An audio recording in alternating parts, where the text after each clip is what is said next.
అక్రమంగా గోవులు రవాణా చేస్తే కేసులు తప్పవని పోలీసులు హెచ్చరించారు.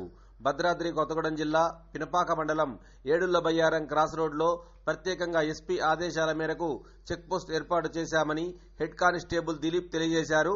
ఇప్పుడు ఆయన మాటల్లో విందాం.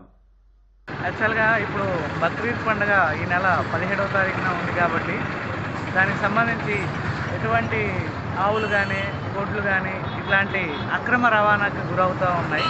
సో వాటి విషయంలో చెక్ పెట్టడానికి భద్రాద్రి కొత్తగూడెం జిల్లా ఎస్పీ గారు ఈ యొక్క చెక్ పోస్ట్ని ఏర్పాటు చేసి మా యొక్క అధికారులకి చెప్పడం జరిగింది.